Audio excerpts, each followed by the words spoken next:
¿Qué tal, José Luis? Hola, ¿qué tal? ¿Cómo te Tanto va? tiempo. Mucho tiempo. Sí, pero igual nos conocemos. Sí, ¿Tu incursión en política fue para el año pasado y punto o vas a seguir? No, vamos a seguir con Luis Rosales, vamos a seguir. Sí. Estamos viendo el vehículo, pero probablemente yo compita como candidato a diputado por la provincia de Buenos Aires.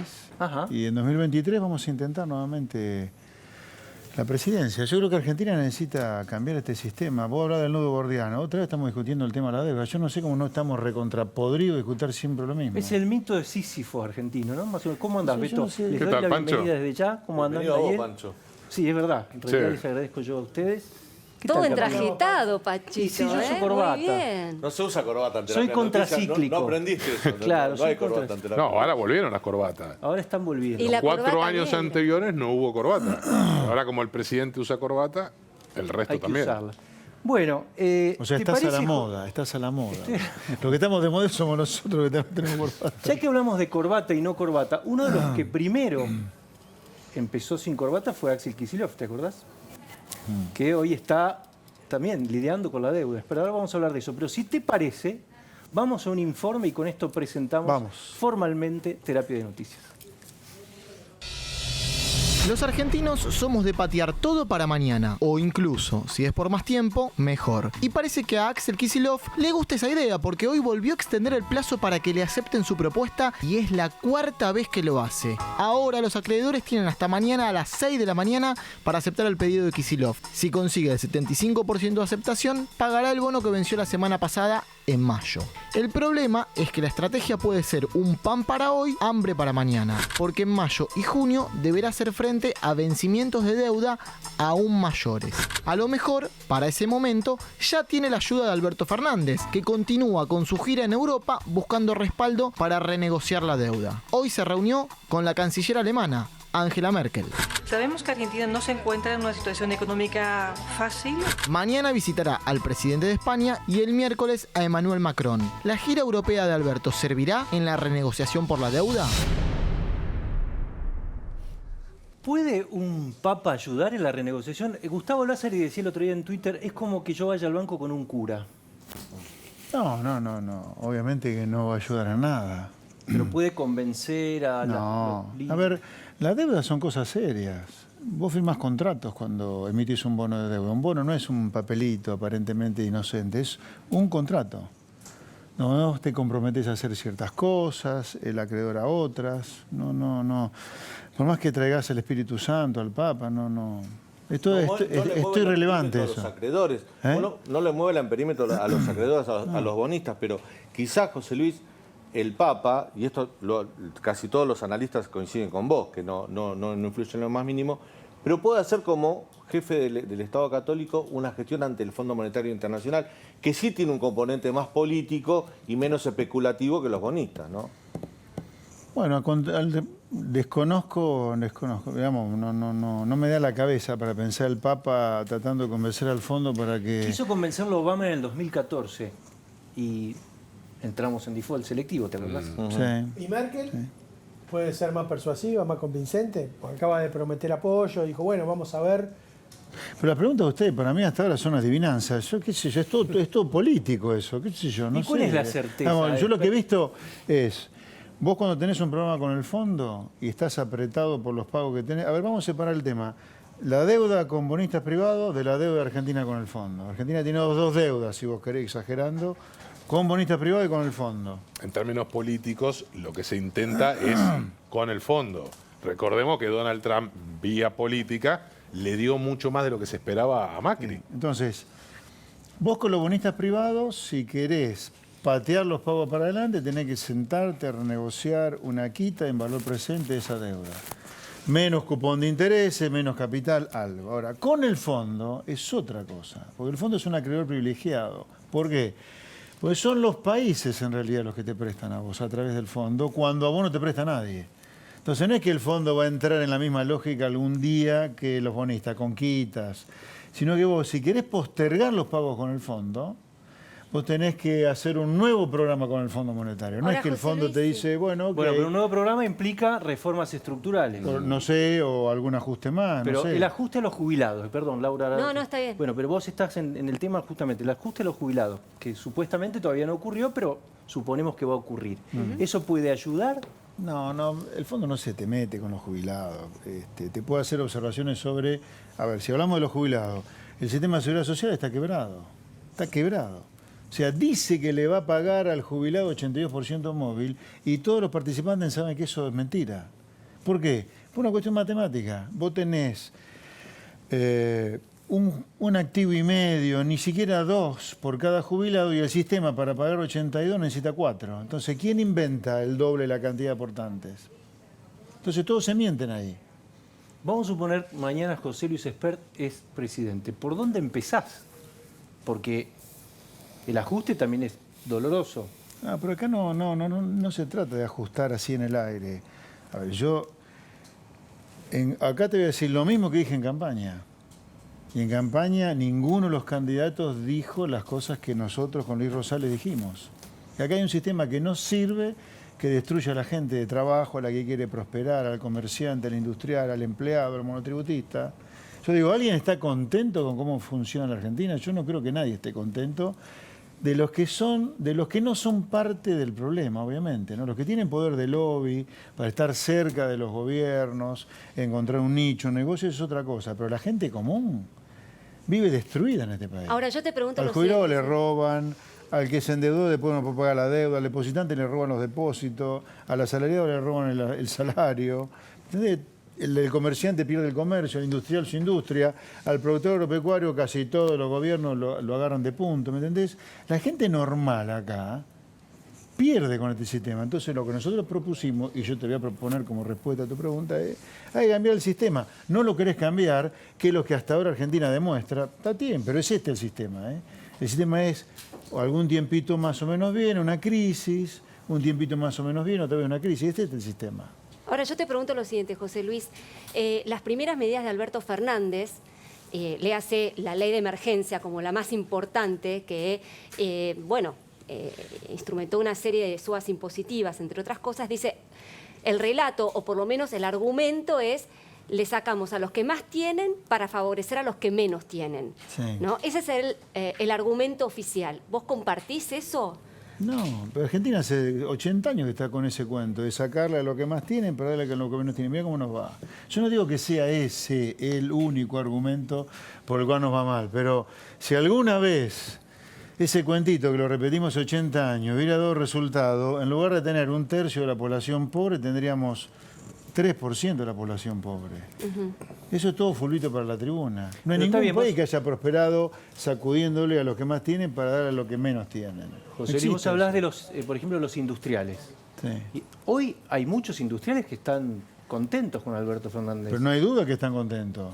Andá tildando cuáles son los que están contentos, va a ver que son todos sectores muy cercanos a los que compiten con importaciones. Y Alberto Fernández le dijo, vengan, tráiganme el listado de medidas que habría que tomar para protegerlos a ustedes. ¿Cómo no van a estar contentos? Bueno, entonces, cambiamos el sistema, como vos decís. Señores de la Unión Industrial Argentina, van a tener que dedicarse a otra cosa. no es otra cosa, compitan, viejo. Bueno, ¿Dónde se inventó que todo lo que ustedes producen sea más caro que afuera, motivo por el cual la gente cada vez que puede se raja a Uruguay, se raja a Chile, se va a Miami, el que más puede y compra todo allá? No existe eso. ¿Eso no es más presión impositiva? ¿En Argentina? Digo, la razón fundamental de que la Argentina sea cara. No es Yo creo que hay esencialmente tres. no tanta Yo creo que responsabilidad hay de los tres. industriales. No. Los industriales pidiendo que te cierren la economía de la competencia importada. No, yo Argentina digo- es campeón mundial en proteccionismo. No, yo digo respecto a los precios, al tema de esa, Eso es proteccionismo, impuestos y costos laborales. Sí, las tres cosas.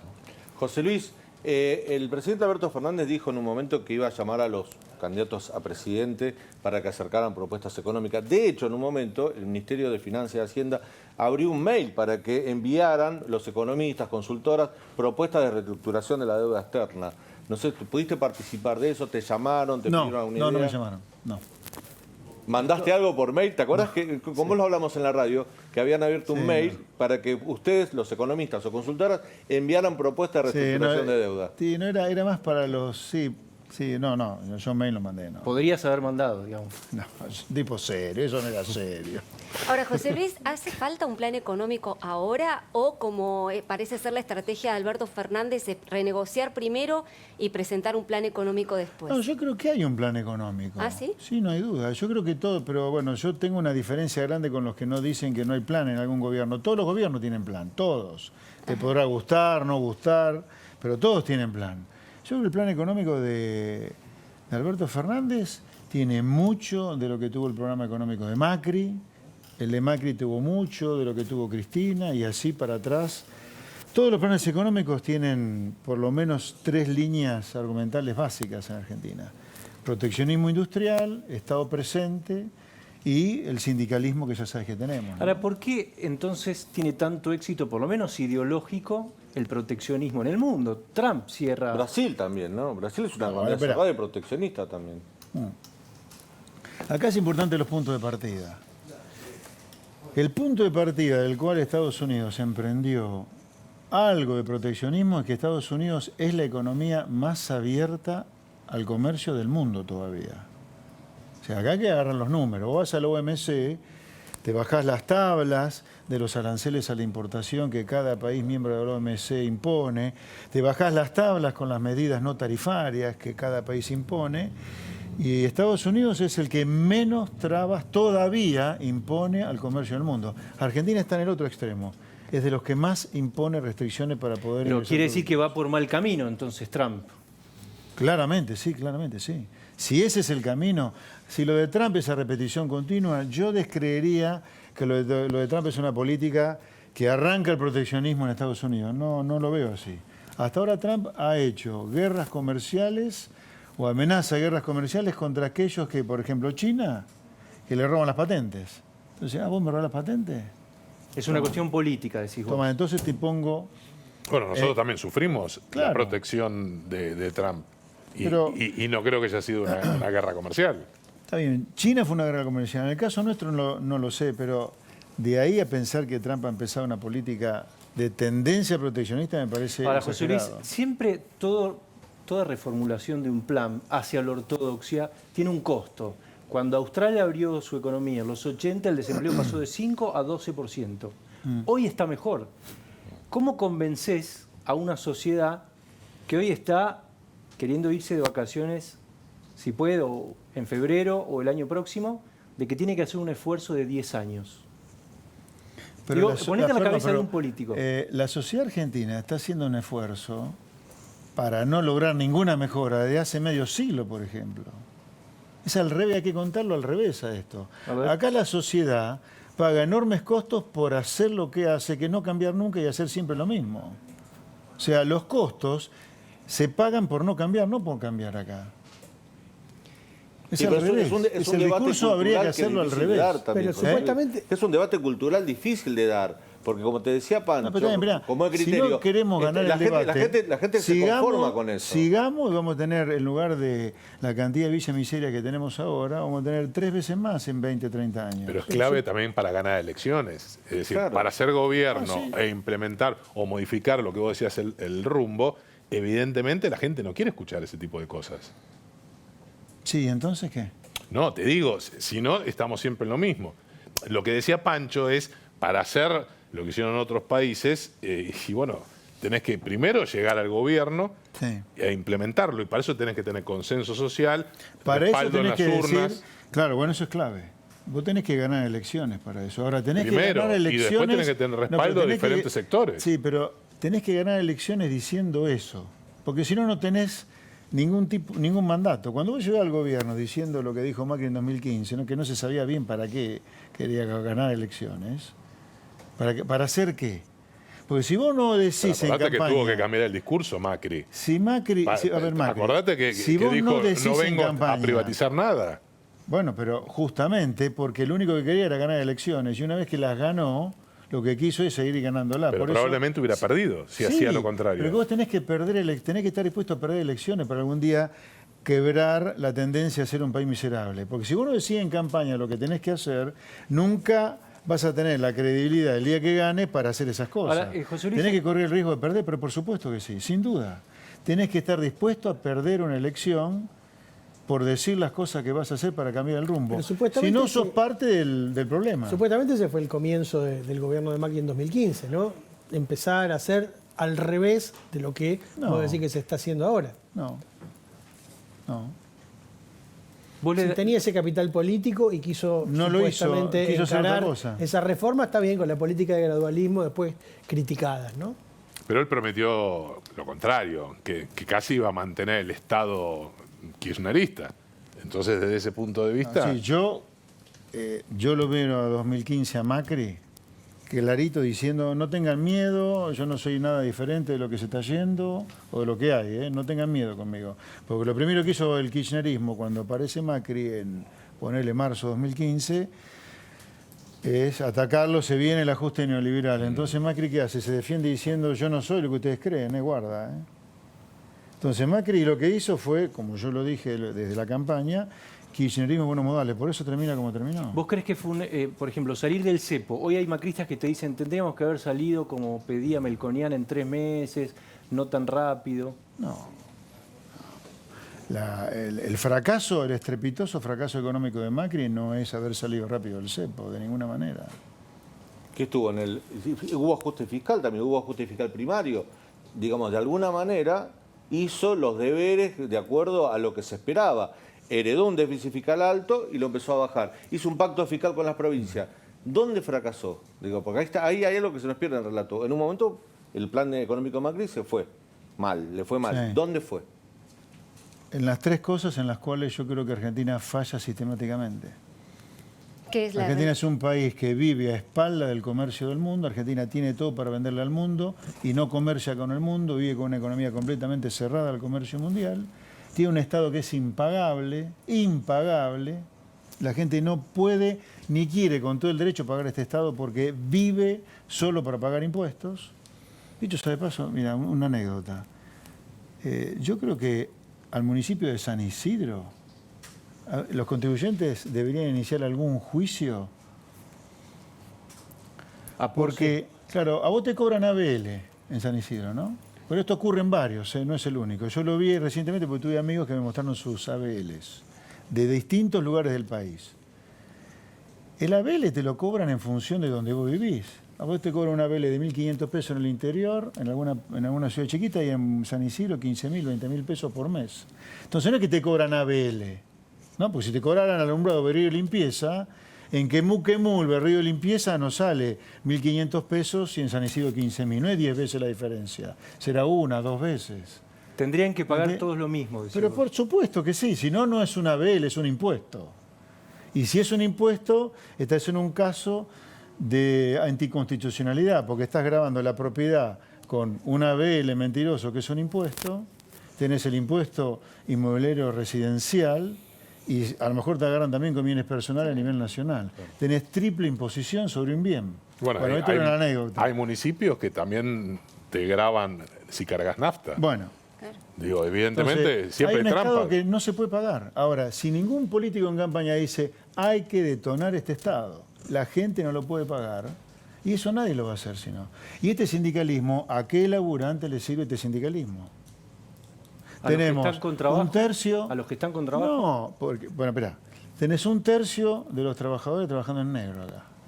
Ahora, no hay ningún sindicalista se le caiga la cara de vergüenza con un tercio, casi 5 millones de trabajadores trabajando en negro, sin vacaciones, sin aguinaldo, sin medicina, sin jubilación, sin nada. Y los tipos siguen pretendiendo erigirse en los defensores de la justicia social. Está bien, a ver, ¿cambiar tiene costos? Sí, sin duda. Pero los costos que tenés por cambiar es enfrentarte con las mafias. Mucho más con los costos de no cambiar, que es seguir haciendo que la gente viva como el traste como vive. Hay peronistas que todavía sueñan con un Alberto ortodoxo, un Menem, dicen. ¿Cómo lo ves? No va por ahí, al menos inicialmente, Alberto, de ninguna manera. Tampoco, para tristeza de los macristas, vamos a Venezuela mañana, ¿no? Viste que la campaña es, esto es Venezuela mañana, se equivocaron groseramente. Esto no es Venezuela, al menos por ahora. Tampoco es Menem 1990 esto, 1991. Quiero preguntarte por Axel Kicillof, que es uno de los protagonistas de este día. Me gustaría que vieras un tape, algo que dijo apenas acordamos con el Club de París en mayo del 2014. ¿Te acordás? Eran 9.700 millones de... Sí, por ahí él fue a Nueva York también. Fue cuando dijo, está todo estudiado con profundidad, ¿no? Eso es la otra negociación. Esto era el Club de París. Quiero, a ver si nos podemos pero digo, anticipar. fueron contemporáneas las declaraciones. Sí. ¿Cómo negocia Kicillof? Porque hay quienes dicen, ojo que siempre paga. Quiero que recuerdes esto, mirá. No vamos a repudiar esa deuda anterior que tomaron otros gobiernos, pero que firmó el Estado argentino y el Congreso argentino, como en este caso, al ponerlo en el presupuesto. No la vamos a repudiar, la vamos a pagar, pero la vamos a pagar en condiciones tales que no dejen de rodillas a la República Argentina. Después pagó hasta los punitorios. Sí, no, y pagó por demás, de hecho. Entonces lo quiero decir, yo, bonista, digo, ojo porque nos van a pagar.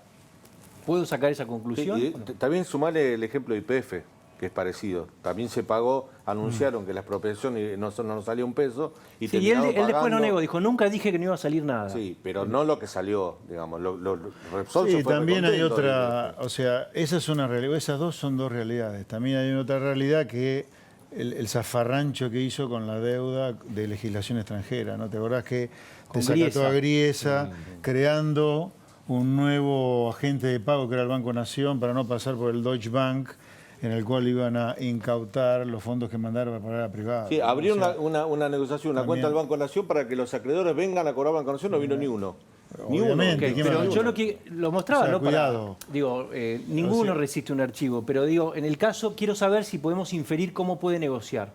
Sí, creo que si yo miro este video, la evidencia de YPF, de Club de París, que es el video, pero también tengo en cuenta lo que hizo con la deuda de legislación extranjera, en 2014 también, y no sabés para dónde va a disparar este muchacho. Ahí fue el default selectivo. Claro, por eso. Ahí no sabemos qué va a pasar. ¿Y puede enturbiar la negociación, puede enturbiar, digamos, el accionar, la estrategia que adopta Kicillof, puede enturbiar la negociación de la deuda? Sí. Ajá, ¿y cómo nos puede perjudicar eso entonces? Y bueno, la paridad de los bonos cayeron muy fuerte. El riesgo país se transformó en ingobernable en los últimos días. Sí. Eso va a perjudicar también al financiamiento del sector público y de las empresas. Entonces, ¿no? esta coordinación de la que habla Guzmán con Kicillof, ¿es cierta? ¿No es cierta? Digo, porque si te perjudica a Guzmán particularmente y a la renegociación, Sí. ¿por qué está diciendo está todo coordinado con Kicillof? No se entiende, es como es... No Parece sé. un tester lo de Kicillof también, ¿no? A ver cómo le va a él y después vemos como la cabeza de No plata. lo descartaría. Igual nadie va a un default por 250 millones de Claro. dólares. Tal cual. Por eso Sería digo que absurdo. puede ser un tester. Claro. Lo Sería absurdo. prueban la provincia de Buenos Aires con este bono del 2011. Es poco serio lo que están haciendo, ¿no? O sea, Kicillof en particular. Prueba. Las negociaciones de la deuda son más serias. Antes de las elecciones, Guillermo Calvo, un colega tuyo Sí. prestigioso, enardeció a los macristas y preocupó al mercado con una sentencia. Dijo, la única que puede hacer un ajuste en la Argentina es Cristina Kirchner, porque es populista. ¿Coincidís? No, yo creo ¿Vos que... crees que esto, por ejemplo, este ajuste a los jubilados, esta reformulación del cálculo, Macri lo podría haber hecho? Bueno, está demostrado que como no dijo en campaña lo que iba a hacer, vos me dirás que no le hubiera votado a nadie, ok, de acuerdo, pero si hubiera hecho en campaña... A ver, ¿un peronista puede hacer estas cosas sin decir nada de esto en campaña? Sí. ¿Un no peronista? No. Pero es una realidad. Vos como político tenés que ser realista. Si sos no peronista y querés hacer eso, decilo en campaña. Un ¿Y por peronista qué no es puede eso? decir. Bueno... Se le exige más al no peronismo. Sí, este es un país que terminó siendo bastante peronista, te diría. Es un dato, y no me pongo a calificarlo, ¿no? Es un dato. No, está bien, pero... Es un dato. Tenés que ser realista. A un peronista se le perdonan estas cosas. A un no peronista no, salvo que a vos te hayan votado para eso, cosa que requiere que previamente vos hayas dicho eso en campaña, ¿no? Y tampoco te lo garantiza. Tampoco. Porque vos fijate que una reforma para modificar A ver. la fórmula jubilatoria, Exacto. después de haber ganado las legislativas, Sí, con sí, una sí. diferencia que todo el mundo Importante. decía Macri se queda a vivir, Sí. y ahí empezó el problema también del plan económico y de la popularidad del presidente. Sí. Yo creo que para ir más allá, el sistema argentino es un sistema populista. Es decir, que a Alberto la sociedad. Fernández no le van Sí, a pasar claro. facturas. ¿Eh? Digo, ¿cómo son los tiempos a tu juicio? ¿Vos crees que a Alberto Fernández le van a pasar factura más tarde que a otro? ¿Le van a pasar factura en algún momento si la economía no reacciona? Bueno, ahí está. Ese Ahí es, está. es un tema crítico. Por eso, Si la economía arranca, la factura, olvídate. Claro, olvídate. olvídate. Ahora, si no arranca, sin duda le van a pasar la ¿Le factura. van a puede pasar arrancar? factura, vos crees? Digo, por su No, origen sí, claro, peronista y sí. populista y todo lo demás, ¿sí? A ¿Y ver, quién le va a pasar la si la factura? economía no arranca en 2020, cosa nada descartable que no arranque. Yo te quería preguntar eso. O sea que puede ser que Argentina tenga otra recesión en 2020. Si 2021 se le complica la elección legislativa o si la pierde en la elección legislativa, Agárrate. Pero ese fue el discurso de campaña de Alberto, ¿no? Poner en marcha la economía, poner la plata en el bolsillo a la gente. Digo, bueno, es todo campaña eso. bueno, Son pero las digo, a típicas ver, campañas digo, políticas pero argentinas. ese era el principal, era uno de los ejes de la campaña. Ahora, es verdad, digo, Sí. hubo ajuste con los jubilados, la verdad que te iban a llenar la ladera, nada de eso se vio, pero vos vas a la costa atlántica y, por ejemplo, está lleno de gente. Bueno, pero eso no es consume verdad. mucho. Hay En el mucha medio de gente la consumiendo. hiperinflación, la costa Pero- estaba llena. No, pero te No es lo dicen los representativo. comerciantes, las cámaras de comercio de Mar del Plata, te dicen que este año fue mucho mejor que el anterior, Digo, por eso te pregunto, a lo mejor reactivar el consumo forma parte del plan como para ir tirando, y eso no quiere decir que reactiven la No, a economía. ver, no pensemos que porque el verano fue bueno o que la costa tuvo un buen verano, esto se multiplica por los 10 meses que le quedan al año de marzo a diciembre. No es así. No. Eso tiene que ver con el impuesto país, que la gente, el que Mucho fue- tiene que ver el con que iba a eso. Uruguay, a Chile, a Brasil, se fue a la costa No, atlántica. y Es además eso. que el dólar, a ver, la devaluación que Argentina hizo entre 2018 y 2019 fue de la hostia. Entonces, vos lo Vos que no estás ves... agarrando en algún lugar el dólar carísimo ahora para irte Sí, afuera. sí, claro. Sí. Más el impuesto país se llama. impuesto ¿no? país. Pero entonces lo que no ves es una recuperación, siempre se dice marzo, abril, que empieza en serio el año, del consumo en los centros urbanos, que es lo que manda. No. ¿Qué tiene que pasar para que se recupere algo, por lo menos? Para que Y empiece? tendrías que tener una negociación muy exitosa de la deuda. ¿Y eso qué significa? ¿Agresiva, con una quita grande? No, o- que logres cerrar una aceptación a tu propuesta, lo que sea. Aunque sea algo a la Lo que uruguaya, sea. como dicen. Claro. ¿Y por A qué? la larga, si no es con una quita grande, es difícil sostener la deuda argentina. ¿eh? ¿Por qué una negociación exitosa de la deuda permitiría una reactivación de la economía, un efecto Y porque doméstico? Te sacaría de la zona de riesgo de default, te bajaría el riesgo país, te bajaría la tasa de interés, te entraría plata de afuera. Empezaría a saber el típico efecto de una negociación exitosa de la deuda. ¿Qué tipo de plata entraría? Digo, porque Macri también esperaba que iba a entrar plata y no pasó nada. No, a ver, la plata que te va a entrar es una plata especulativa, pero la plata especulativa que entró en Argentina en 2016 te permitió la recuperación que arrancó en octubre de 2016, que se prolongó hasta marzo de 2018, ¿no? Motivo por el cual ganaron la elección 2017 y el macrismo pensó que ganaban 2019 caminando, ¿te acordás? No vuelven más. Pero con el peronismo dividido. Sí, claro, Ganaron claro, también. sí, es Hicieron muy buena. una muy buena performance Está bien, electoral, está bien lo pero que el peronismo decís. estaba dividido. Es cierto, sobre todo es en la cierto. provincia de Buenos Aires. Es cierto. ¿Te gusta Martín Guzmán? A ver, yo le deseo lo mejor, no allá de que me guste o no. Pero Lo ¿cómo mejor lo, por la gente, por nosotros. ¿Cómo lo ves? Me parece improvisado, me parece... A ver, a mí no me gusta como concepto filosófico, si vos crees que Argentina se repita tanto. Porque esto de Alberto Fernández no será Venezuela, para dolor del macrismo, pero no es algo que a vos te va a hacer triunfar. No es que Argentina se monta sobre esto y empieza a crecer y a crecer. La va a pelear durante 4 años con Alberto Fernández así. Ahora, Pues yo estoy convencido, a lo mejor estoy equivocado, pero creo que no, que Argentina tiene que detonar aquello sobre lo cual se erigió en el último siglo. Y este es un empresariado muy provendario, tiene una clase política absolutamente impresentable, con un tamaño del Estado impagable, y tiene un sindicalismo al cual no le importa el trabajador, es una mafia. Señores feudales que tendrán medios, son presidentes de clubes, son diputados, pero al trabajador, más fangulo. Hacia un siglo, ¿qué quiere decir? ¿Cuándo empezó? Dije un siglo, pueden ser 70, está bien, pero 80 años. ¿Cuándo empezó el deterioro? Mira, yo le he medido con mucho cuidado eso, estadísticamente hablando, lo cual no quiere decir que políticamente haya comenzado ahí. Yo creo que políticamente comenzó mucho antes. Si vos tomás la medida más blanda, la menos ácida, la más light, la más soft para medir una decadencia es qué posición ocupa un país en el ranking mundial de ingresos per cápita. Es lo menos que le pedí a un país para decir, este país anda bien o anda mal. Argentina, a mediados del siglo pasado, estaba número 6. Hoy es número 90 ya. Perdió groseramente más de 80 puestos en 70 años. José Luis. ¿Quién es Perón? Ese sí. Pero empezó ahí el deterioro, no. En el 75 empezó. Se profundizó. En términos Yo creo que estadísticos. arrancó antes, completo pero- pero acabas de decir que el peronismo tiene una fuerte influencia. O sea, Pero no hay duda, a ver, no hay duda que la tiene. Pero el ADN argentino ya mutó y el país es populista ya. Pero, ¿entendés? No tiene sentido combatir el peronismo. Si es el país eso.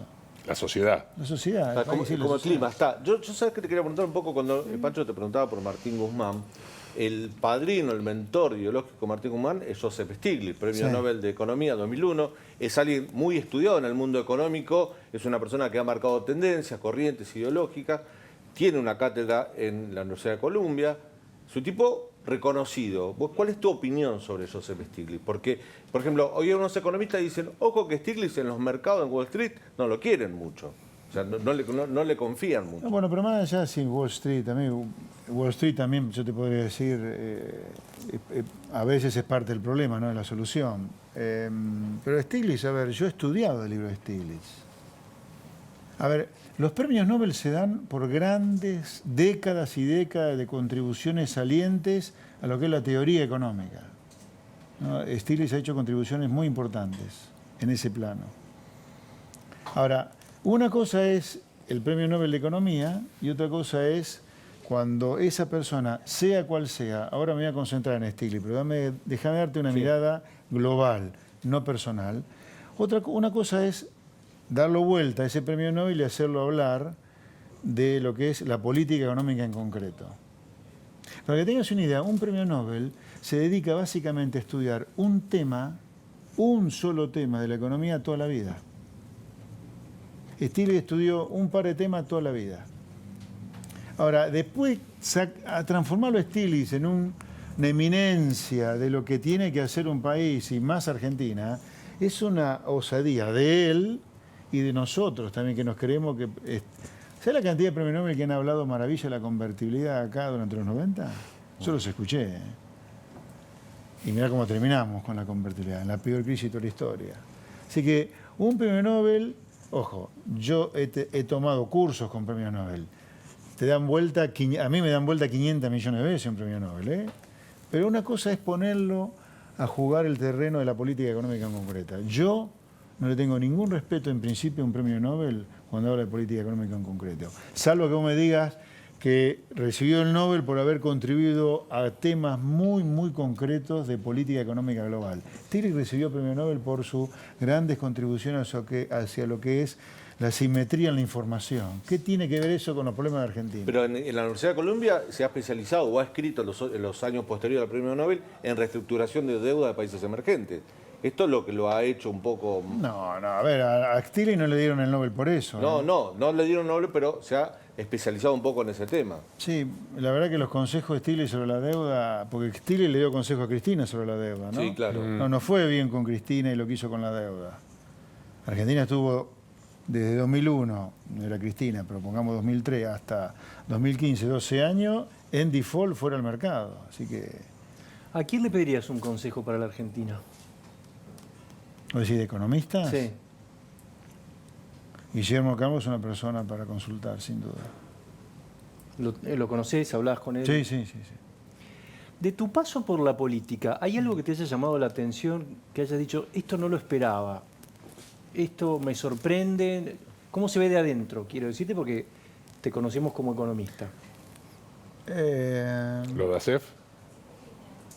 ¿Fue lo más duro? A ver, O que el Me gobierno, esperaba- con el poder del Estado, intentara sí, que no te presentaras. esa fue impresionante. Sentir que un gobierno te quiere ejecutar para que no compitas, digamos.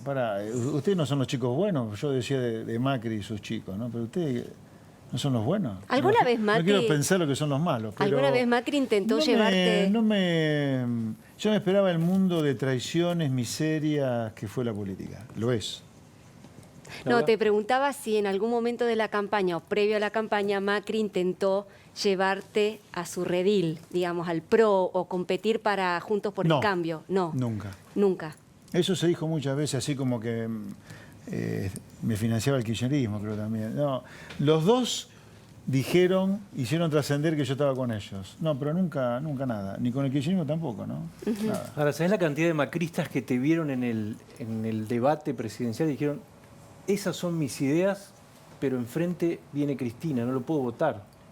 Entonces, de ahí, ¿te acordás que en su momento te acusaron hasta de ser funcional al otro? Bueno, nosotros en mayo, junio, estábamos ahí con La Baña peleando el tercer puesto en las encuestas con 5 o 6 puntos. Esos 4 puntos que perdimos es el efecto miedo.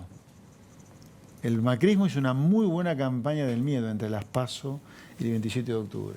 También el número de la PASO generó un susto más que Está importante, bien. más Ahora, allá de la pero campaña. esperá, vos, después de una PASO donde Macri pierde por 15 puntos, ¿le dabas alguna chance en la primera vuelta del 27 de octubre? Pero Yo le daba 0 chances. Pero eso generó un susto realmente importante. Está bien, pero te quiero decir... Y también fue si vos eras exitoso lo de realista- Macri recorriendo el país. Sí, el miedo que me tienen fue buenísimo para sus objetivos. Achicaron la diferencia de 15 a 9. Y 8 puntos. Bueno, fue exitoso. Pero yo no le daba muchas chances a Macri en la primera vuelta, después del resultado del diario del lunes de La Paso, ¿no? Ni te Eso. cuento a Alberto Fernández, que al día de hoy todavía le pregunta a alguno de los encuestadores por qué no llegó al 50 y por qué subió tanto Macri, porque no se lo reflejaba en la las campaña encuestas. del miedo que hizo... Sí, A votó ver, mucha más gente que lo había votado en las PASO, Ah, hubo distintos componentes. José Luis, el kirchnerismo te acusa siempre, cuando se refieren a tus ideas y lo que vos planteás, yo cuando hago entrevistas con algún kirchnerista digo, bueno, Esper dice esto. Lo primero que dice es insensible, Esper es insensible. Lo que él propone es, digamos, va a dejar gente en la Sí, pero calle. los kirchneristas que se chorearon, según dicen, Bueno, un PBI, por me eso dicen te- insensible a mí. Son chorros. ¿De qué sensibilidad hablan? Yo hablo en serio a la gente. Dice, achicar el Estado, dice que en este país hoy es ser insensible. ¿Aprobarías? Pero a mí Yo te traslado la pregunta. Te digo, no. Tomo tu pregunta, no te lo digo a vos, pero tomo la pregunta. La verdad, qué manera porque el argentino compra algo de esto. Es todo pescado podrido eso. Porque eso es lo que hace que se fundan empresas, que se fundan comercios, que se vean frustrados proyectos del sector privado por culpa de los costos laborales que hay que pagar, los impuestos que hay que pagar, por culpa de que todo es más caro que afuera. Es al revés, o sea... Pero volvemos al debate cultural, a lo que caso hablábamos argentino- antes. el Para caso ganar, argentino es para ganar increíble. una elección, Está bien. alguien tiene que dar ese debate. Vos lo diste. Yo decidí hacer vos lo debate. diste. No le compren pescado podrido a estos Pero tipos. ten en cuenta que el final económico malo de Macri termina afectando esas ideas, porque mucha gente que votó a Cambiemos Sí. en 2015, en 2017 y también el año pasado, está cerca de No, a ver. tuyo. Yo creo que Argentina corre serio peligro, y lo digo muy en serio, sin ninguna especulación política, corre el serio peligro de haber comenzado una decadencia hace décadas y que no pare nunca. O sea, que hoy tenés... Decadencia eterna. Claro, que no pares de estar peor vos. ¿Por qué? Porque los ganadores de este modelo nunca te van a entregar el rosquete, ¿no? Nunca te van a dar la sortija. Vos lo ves a Moyano promocionando la libertad sindical, la democracia sindical, eliminando el unicato, bajando costos laborales. No. Vos lo ves a de Mendiguro en algún día diciendo abramos la economía y compitamos en serio, basta del curro de vivir cerrados al mundo. Vos lo ves a los políticos diciendo, no, la verdad que no podemos tener 2.200 municipios en el país. Estamos matando a la gente impuestos para esta ficción. Además de 24 provincias, además de 3,5 millones de empleados, de los cuales hay 2 que deben prestar servicio realmente. Entonces, si vos no haces eso, si la gente cree que el problema es cambiar eso, como yo creo que lo cree la gente equivocadamente, y difícilmente salgas de ahí. A ver, a mí lo que me importa, déjame un segundito más. Lo que me impresiona de la elección esta es esa cosa casi adolescente de haber girado sin meditar un minuto rápidamente aquello de lo cual saliste corriendo en 2015. Argentina huyó del 2015 al kirchnerismo y volvió azorado, asustado, en pánico con el macrismo. Pero ojo, que el Como kirchnerismo se fue en una segunda vuelta ajustada. Sí, bueno. No es que le ganaste por Más a mi paliza. favor todavía, estamos peor de lo que pensaba yo de la cabeza.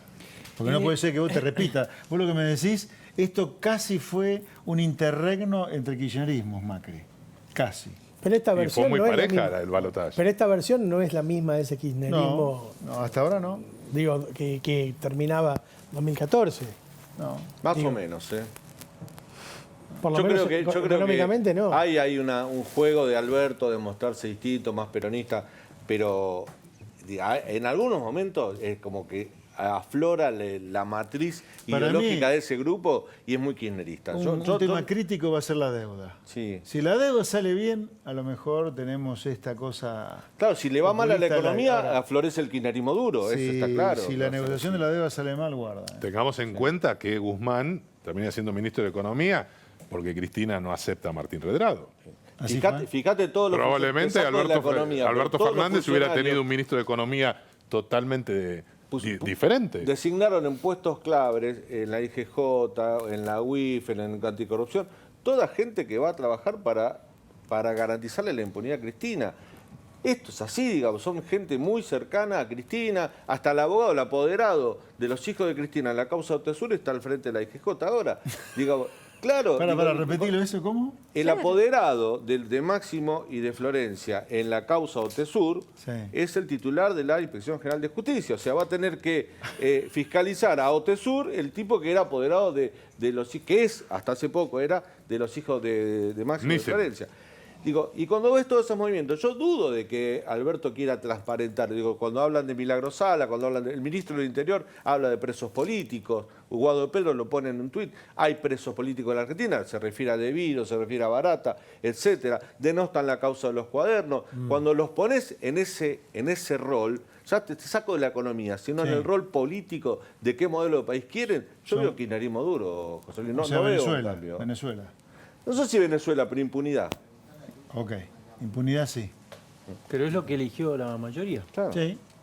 Sí, legitimidad de origen tiene. Pero espera, yo escribí 2 libros que son la misma moneda, pero con distintas caras. Uno, los ganadores de esta decadencia, y otro, los perdedores, se llama la sociedad cómplice, que es la sociedad. Y la sociedad es responsable a esta altura ya de lo que nos pasa. No podemos seguir diciendo, cuando la democracia volvió en el año 83, que el problema es de quién. ¿A quién le hemos echado la culpa?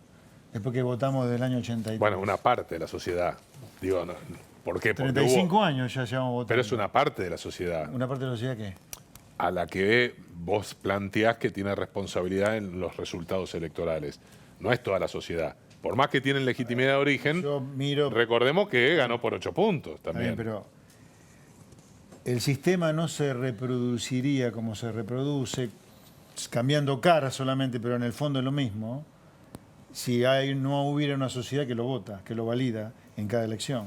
Ya que hablan de kirchnerismo, pienso en su bastión, que es la provincia de Buenos Aires, y hay novedades, Beto, o están ocurriendo cosas debajo de la superficie todavía, ¿no?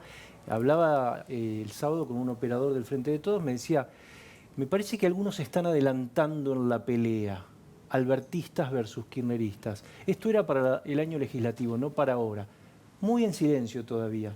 ¿Cómo lo estás viendo en la provincia? El primer dato, y quizás es interesante, es que desde el triunfo electoral de Kicillof hasta el 10 de diciembre hubo silencio absoluto de WhatsApp. Le clavaba el visto.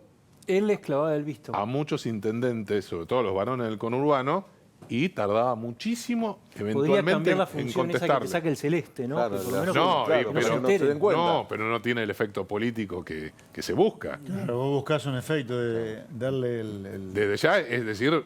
No, me clavaste el visto, no, como dicen. Primero, no voy a lotear el gabinete en función del peso específico. Pero Magario no está porque puesta ahí para atender y manejar la relación con los intendentes del conurbano. ¿No ese es el rol de Magario? ¿No es parte de eso? No, esa es Teresa García, la que va a tener la relación. Y hoy se conoció un nuevo nombramiento que el primo del ministro del Interior, Guado de Pedro, va a ser el subsecretario de Asuntos Municipales. Una mala noticia, evidentemente, para los intendentes. Lo concreto, la novedad está planteada en que hoy Axel Kicillof está, te diría, incluso más lejos, se aísla tanto políticamente, cosa que genera preocupación en la Casa Rosada, que está más lejos del padrino político que le puso Cristina, que es el Cuto Moreno, el amigo de Néstor, casi un tío para Máximo, y hoy está más cerca del grupo que lo acompañó y sobre todo de el hombre que hoy empieza a tener cada vez más peso, que es Carlos Bianco, el dueño del Clio. Ahí lo tenés a Carlos Bianco. El dueño del Clio. Claro, el dueño del Clio que decía que no tenía tiempo para lavarlo. Exactamente. Hoy Axel está mucho más cerca de Carlos Bianco que de Cuto Moreno, que lo dejó casi en un costado en la legislatura, que iba a tener peso, que iba a ser importante. Y ni hablar la relación con los intendentes. Los varones del conurbano hoy están enojados. ¿Por qué? Porque no solo les clavó el visto en algún momento, sino que no cumplió. Mario Isi, intendente de José Cepaz, él dice que aportó cuadros técnicos. Federico Tea, el secretario general de la Gobernación, que era rector de la Universidad de La Matanza. Él dice que está a mitad de camino, que es de José Cepaz, pero también es cercano a Kicillof. Ahí sí no le importa. Lo concreto es que esperaba el SEAMSE, bien, gracias. Martín Insaurralde, para cumplir con algunos amigos, por ejemplo, Mautone, Daniel Angelici, Cristóbal López, esperaba, había un compromiso que le iban a dar el Instituto de la Lotería. Lo concreto es que está intervenido por Bianco. Es decir... Está callado Insaurralde, hasta ahora no habla. Lo que dice en privado Insaurralde es que a mí no me cumplieron, me cumplieron el 50%. Tengo la presidencia de la Cámara de Diputados, de la legislatura, pero no me dieron esto. Y por eso hay que mirar muy bien cómo se van a manejar los medios de Cristóbal López en el tratamiento de cuestiones vinculadas a Kicillof. ¿Por qué? Porque López y de Sousa están enojados por esta cuestión. Y el otro dato interesante, Juanchi Zabaleta, al igual que Isi, primera sección electoral, está también enojado, preocupado, y dicen por ahí que de alguna manera Kicillof no lo quiere. ¿Y por qué no lo quiere? Porque Zabaleta, antes de ser intendente de Hurlingham, supo acompañar a Amado Boudou en el Ministerio de Economía y en el Senado. Y la relación de Kicillof con Boudou no era para nada buena. Y por último, Pancho, mirá cómo es a veces no saber negociar. Vos decís, ¿qué se espera de la negociación? El Senado de la provincia de Buenos Aires está en manos de Cambiemos. Ahí se definen los cargos para la oposición. Como Kicillof tampoco quiso negociar eso, hoy tiene la conducción del Banco Provincia sin quórum. ¿Por qué? Porque no negoció en el Senado los que lo iban a reemplazar por parte de la oposición.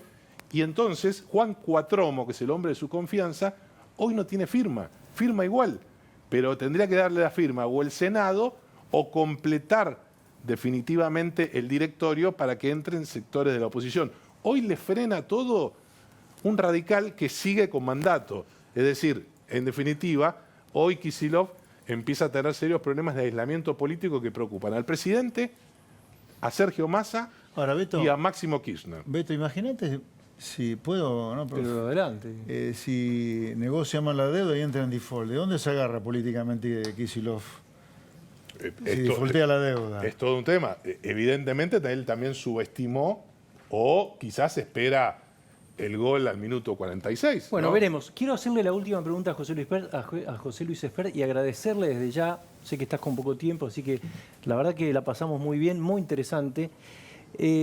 En tu espacio, quiero pensar en el José Luis Espert, candidato a diputado. Sí. ¿Vas a sumar gente nueva? ¿Hay algún nombre que podamos saber? Mira, no está nada claro eso. Lo que nosotros, nuestra propuesta va a ser la misma que fue en la campaña presidencial, de sentido común. Acá hay un sistema que la gente de laburo, al empleado, al comerciante, al industrial, no le sirve. Nosotros vamos a apuntar a eso. Esto no es ni siquiera... para mí el debate en Argentina ni siquiera es ideológico, es preideológico. ¿Preideológico? Sí, es de sentido común. ¿Viste? Vos no podés tener, un ejemplo, vos no podés tener sindicalista, 40 años atornillado en su sillón de secretario general. Vos no podés permitir que no haya elecciones donde haya competencia. No, es una cosa que no existe. Voy a decir algo, lo dije en el debate, así que, ¿te imaginas? Muchísimas gracias. ¿Qué es esto? En el mundo, los sindicalistas no manejan la medicina para los trabajadores, no la manejan. Muchísimas gracias, José Placer, Luis. buenas noches, gracias a ustedes.